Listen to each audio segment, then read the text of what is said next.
Promo Insiders, the ASI Media podcast that covers the issues that matter most to the promotional products industry. I'm Teresa Hagel, Executive Editor of Digital Content, and today I'm joined by Frank Carpenito, President and CEO of top 40 supplier Gemline, to talk with us about the company's sustainability strategy. Thanks for joining us today, Frank. Well, thanks for having me, Teresa. I'm looking forward to it. Yeah, so I know we had reported on Better Way on your CSR report, I guess last month, but I'd love to hear a little bit more about, kind of how you came up with this framework, this new name, and what sustainability means in general to you guys. Yeah, sure. Great. No, happy to talk about it. So Better Way for us is the program name that we've applied for our corporate social responsibility efforts. And, we launched it this year, and it was really a means for us to do a better job at communicating our CSR journey. And, ultimately, we wanted to reinforce the idea that there's always a better way to do things, particularly when it comes to proactiveness around CSR. So for us, Better Way, we thought we needed to organize the efforts around some specific areas, and we focused on people, product, and planet. Yeah, and I think it seems like a lot of people in the industry are sort of I'm not trying to minimize it by saying, oh, you're rebranding or sustainability, but it is like people are making a more focused effort and kind of, giving it a name and really like highlighting it. And you guys are among the people doing that, I think. Yeah, I think, we've been doing this for a long time. And, I think you're aware, we were the first major hard goods supplier to issue a CSR report in promo about 3 years ago.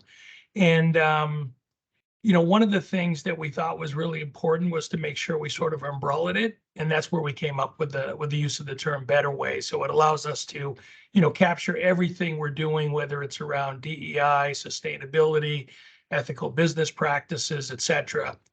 We've got it all umbrellaed under the Better Way term.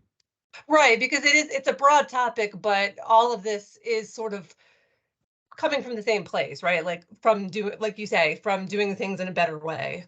So, obviously you guys have done, like you said, you've been doing this for a while, and there were a lot of different accomplishments and things that you put into the 2022 report. But what would you say, like in your mind, is the most significant accomplishment you guys achieved last year? Yeah, I may cheat a little bit and try to give you two of them, even though you're only asking for one, because there's two in particular that we spent a lot of time talking about. The first one for us was the activation last year of our $1.5 million solar power generation system, which is at our Lawrence, Massachusetts headquarters.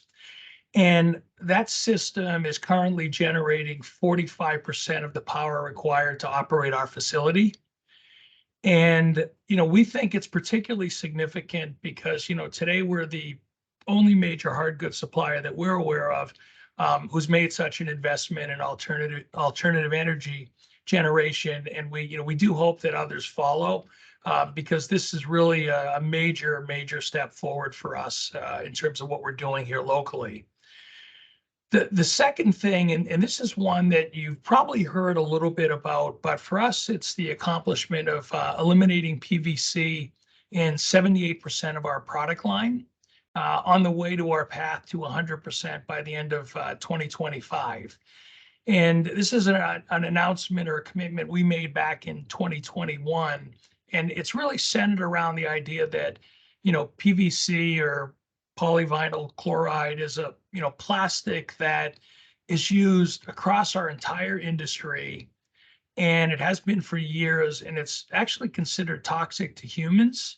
And it's at a point where we've learned recently that the United Nations has an internal movement right now to consider banning PVC across the globe. So we learned a number of different things from the train derailment in Ohio that had a lot of PVC discharge. And when it burns, it can be deadly, as people found out there. And we think this is worth our full commitment to, leading this in the industry. And we think that it's going to be something that the entire industry hopefully will get behind and support because of the risk that it has long term to all of us. So can you tell me, like, so PVC, you said it's used in a lot of products across the industry. Like, what are some things typically that would have been made with PVC that now you guys have switched away from? Yeah, typically, for example, you'll find it in a lot of the backings that are done, like in backpacks, for example, and duffel bags. It's used as a backing sort of protective stabilizer. And that's been true through a lot of, kind of cut and sew products across the industry. Is it just because it's less expensive than some alternatives? Yeah, it's less expensive. It was always very readily available in China, less so than in other places. And I also, and I think there's the awareness, not unlike a lot of other, chemicals that people talk about in various industries, just the awareness of it has escalated over the past couple of years. And like I said, to the point, if you go to Europe, you'll hear a lot more about PVC regulation in Europe.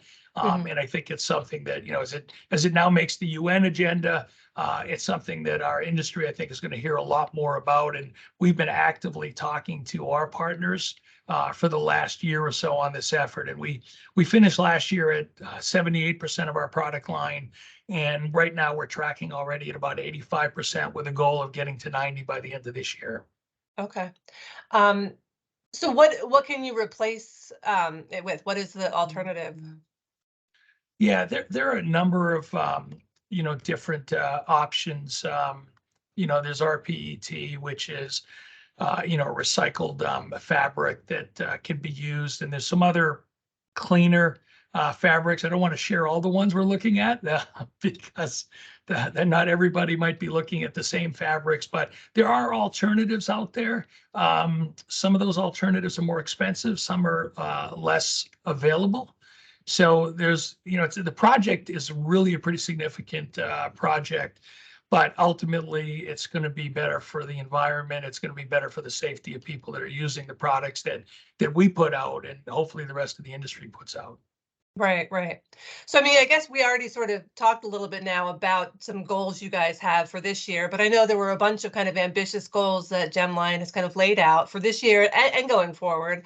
So what are some of the other goals that you guys have, and how are you going about actually implementing them? Because one thing I always hear about people talking like, oh, well, it's all well and good to be like, oh, by 2030, we're going to be climate neutral. But, like by pushing the goalposts out so far, it's almost like a lack of accountability. So how do you guys keep yourself accountable? Yeah, well, I think the first thing is, and you've got me on this one, we publish it in our report. So we basically come out and, everybody can see it, our distributor partners, our competitors. We set our goals for 2023 of what we hope to accomplish. And, this year, we set 4 of them that we considered our principal goals. Obviously, we've got additional goals beyond that. But, the first one is looking to move our EcoVadis status from bronze to silver. We finished 1 point shy of silver status last year, and the scale has been elevated this year, but we learned a lot through the process. There were a lot of things that we were doing in practice and protocols we had in place, but maybe we hadn't documented them as well as we needed to. And there were certain things I think we learned through the EcoVadis process that have put us in a really good position this year to, hopefully get ourselves at least to a silver status. So that's goal number 1 for us. And we've actually just reopened the process. It's a year removed from the first time we did it. And we expect to complete our submissions at some point over the course of the next month or so. Okay. And I think I've been saying that wrong the whole time. So it's EcoVadis, not EcoVadis. Well, you know what, Teresa? I've heard it said both ways. So you may be right. I may be wrong. I don't know. I'm going to have to look it up now just to be sure. Yeah, I say it both ways. So I'm not really sure. I probably should make sure I've got the correct enunciation of it. Yeah. Okay. Goal number 2. Yeah. Second one for us, and, carbon footprint is really started to be talked about a lot more in the industry, which I think is great. And we did a lot of work on scope 1 and scope 2. And our goal this year was to reduce our carbon footprint by 15% in those two scopes. And those are things that are really closer to what we do at Gemline, what we purchase by Gemline. And then the third one is really to focus on the third piece of this is the scope 3 carbon footprint, which really goes to the entire value chain and the entire supply chain. That's the much bigger lift for us in the industry because of the fact that, the majority of suppliers are bringing their goods in from overseas.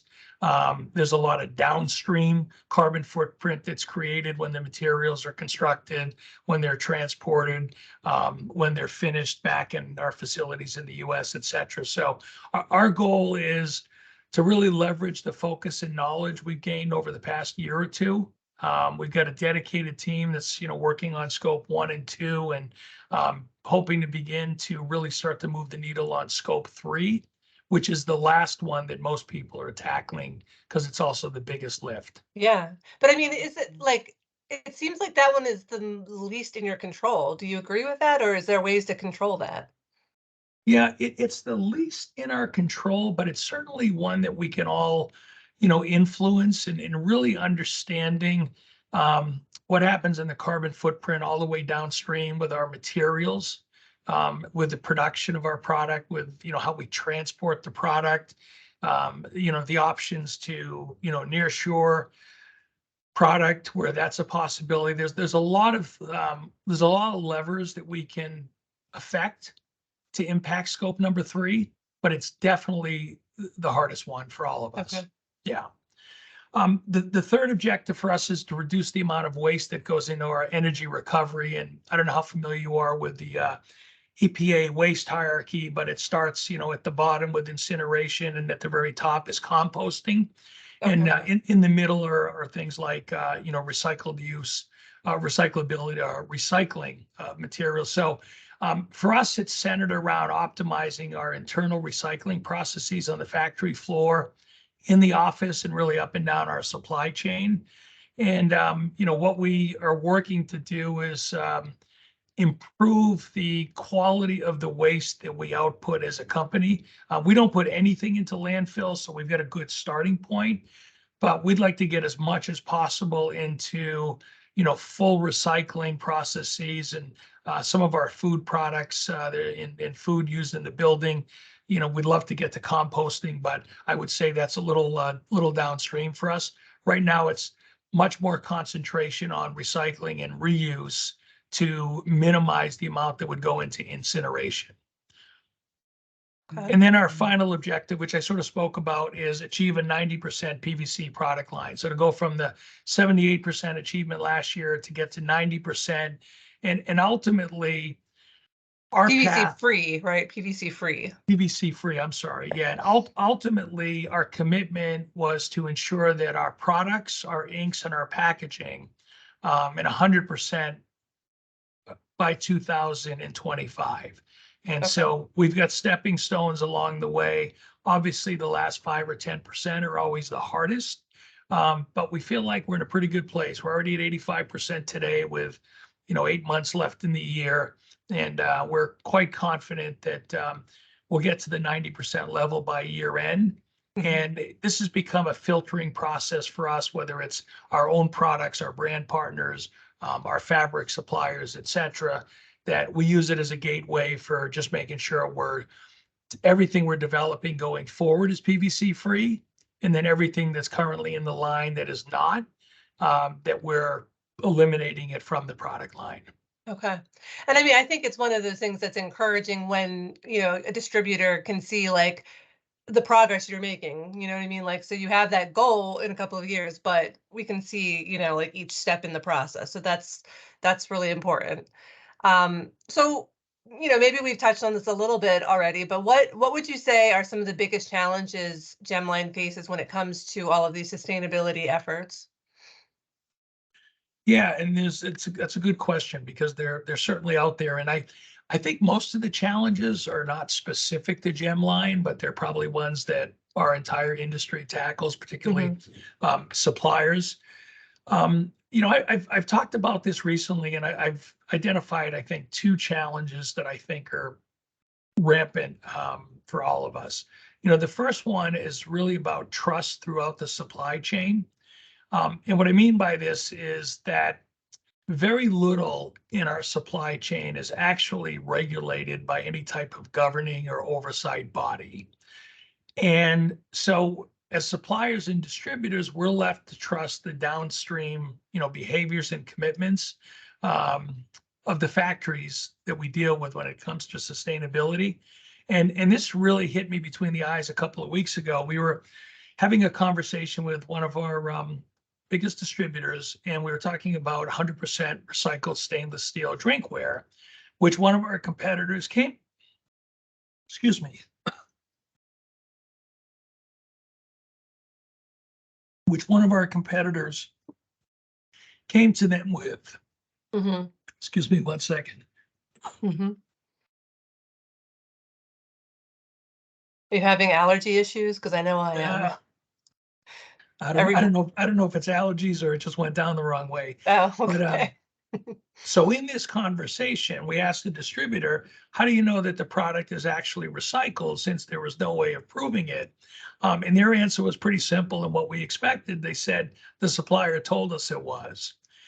And, I think unfortunately, it's a big leap of faith, and one that is wrought with risk on multiple fronts for all of us, but it's truly a reality for us today. So really understanding, what is downstream in our supply chain, and the fact that we have to deal with a lot of trust through our factories is definitely a big challenge, I think, for all of us, because we need to make sure that we're not caught in a situation where that trust is blind and it comes back to haunt us later. Yeah. I think the second biggest challenge, and anybody that's heard me talk on this subject before is going to think I'm a little bit of a broken record, but I think it's greenwashing.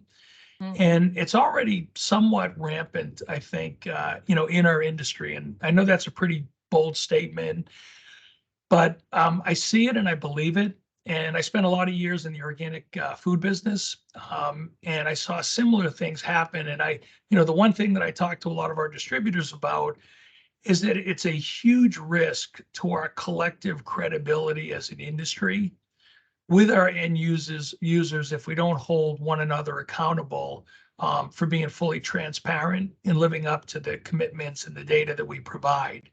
And I think, this is something that we all have to sort of lock arms on and say that we're going to ensure that we're fully transparent, that we do not allow greenwashing in the industry, and that it doesn't become a marketing tactic for any of us, because that creates a great risk in trying to achieve sustainability goals.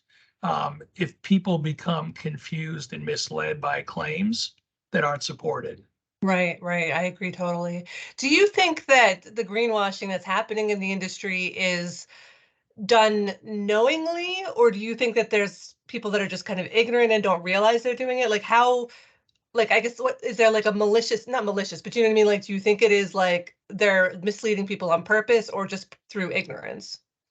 Yeah, I think it's probably, all of the above. I mean, I would want to, accuse anybody of misleading on purpose, but I think what happens in this topic, there are a number of us that have been really focused on CSR, for a lot of years.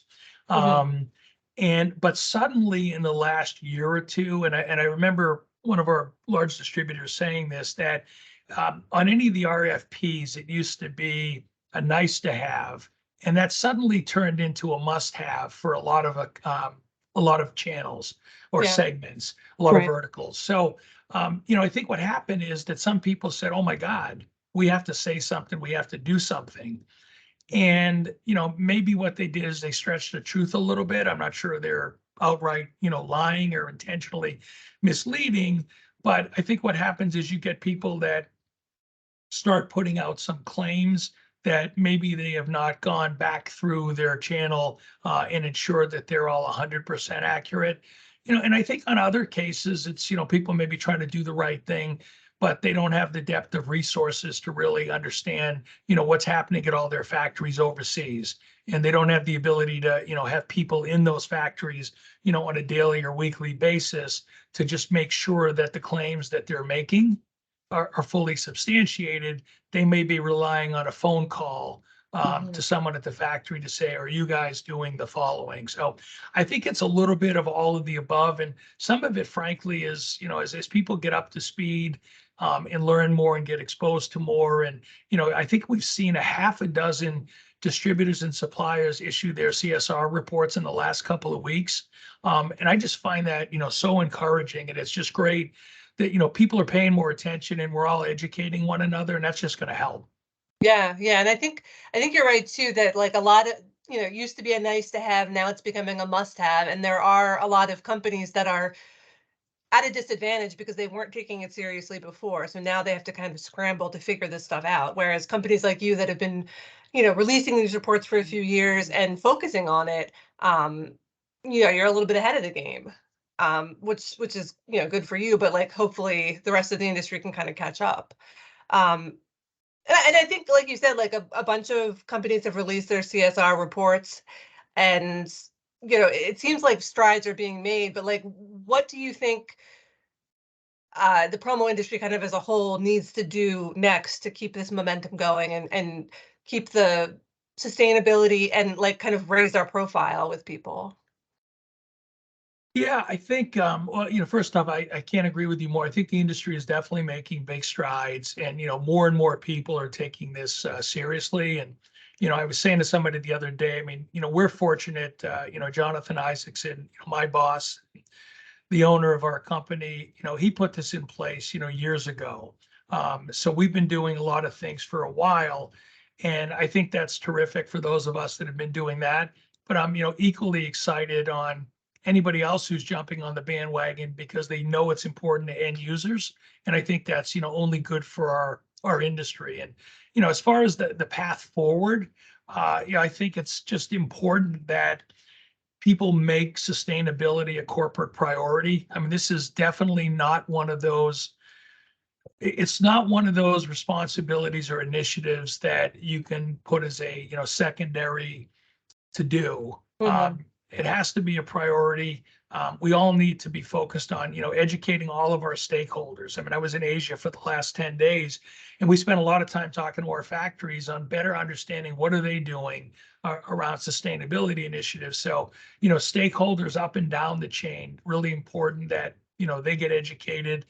I think companies need to be willing to invest resources. We all need to commit to full transparency. And I think the last thing together, and there's not a lot of things that we work together on as competitors, but I think this is one where as an industry, we all have to, join arms and figure out how do we advance the agenda, because it's good for our industry. We want the end users that our distributors service to feel fully confident in, the products that they buy from us and the solutions we provide will meet the sustainability goals that they themselves have. Yeah, and I mean, one other thing is that, this is clearly not just an Earth Month kind of effort. It's not just like, I know I definitely with Promo for the Planet, I get a lot of like press releases in April related to sustainability, but I think it is encouraging that I'm still hearing about things throughout the year, and there's still plenty of stuff to report on throughout the year. It's not just an April thing. No, absolutely right. Yeah. So, well, I don't think I have any other specific questions, but do you have any other final thoughts that you want to leave us with? Yeah, I think the only thing I would, end with, and I just mentioned it before, is I've had a chance to go through 3 of the CSR reports that a few distributors have put out in recent weeks. And I think our team does a terrific job with our report, and every year we continue to, learn and refine it. But as I read through, each of these other distributor reports that were out there, and they're all top 10 distributors that issued them, there were just so many things that people were doing that were really just great learnings for us, and, understanding what are some of the other best practices. And I think that's one of the things that, for me was kind of the biggest takeaway. As proud as I am of our team and the work we've done over the years and what we stand for as a company, I also know we can learn from what others are doing. And I think the reports that I looked at in the last couple of weeks just gave us a bunch of new ideas and new areas to focus on, and frankly, new discussions we can now have with those partners to say, hey, tell us more, because we want to learn. And the good thing about best practices, it's one thing we can all steal legally from one another, and benefit from. And so those are, I think that would be sort of my biggest takeaway. That I think for us, we still have a lot more to learn in this. It's a big part of what we do as a company, but there's a lot of growth. And I think, frankly, there's just a lot of new learnings across the industry. And, the more people that talk about it, that publicize, that are transparent, that require it in the conversations we're having with them, I think the better off we'll all be in the end. Yeah, yeah, that's great. Well, Frank, thank you so much for talking with us today. This was a really great discussion. I appreciate it. Yeah, thank you, Teresa. I appreciate your interest and taking the time to include me, and have a great rest of the day. Thanks, you too. All right, take care. Bye-bye. Yep, bye.